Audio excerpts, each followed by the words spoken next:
मिची गलिया नैहर जइब।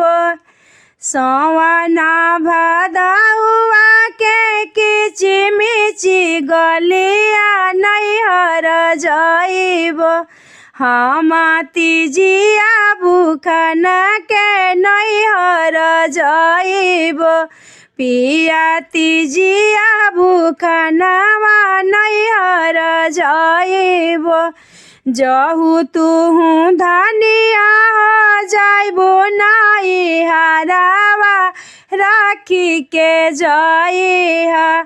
जहु तुहु धनिया हो जाइबो नैहरवा राखी के जइहा।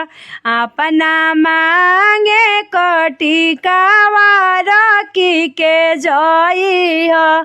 अपना माथावा के बिंदिया राखी के जइहा। सब सखी मिली जुली नैहर कर ठिठोरिया राजा हो जानत। धन के सला के सूरतिया टीका के बिचावा। नैहर धनी मोरे कइली परबिया सब हो सखी के मिलके गावेली कजरिया सभे हो सखिया। टिकावाही से जिया पर डगमग करेला धनी हो हमारो। झलके तोहारी सूरतिया धन हो हमारे। टिकुली के ज्योति धाना चमके सूरतिया देखी के हमारो। धन जियारा जुड़इले देखी के हमारो। सावना भदौआ के किचमिच गलिया नैहर जइब। सावना भदौआ के किचमिच गलिया नैहर जइब।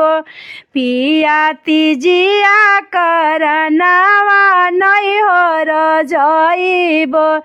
पिया तीजी के परबिया नैहर जइब। जहु तुहु ये धन जइबो नैहरवा चुदरिया आपना धई के जइहा से जड़िया चुदरिया आपना धई के जइहा मोर से जड़िया चुदरिया अपना। सब सखी मिली जुली करती जा पूजनिया चुदर बिचावा।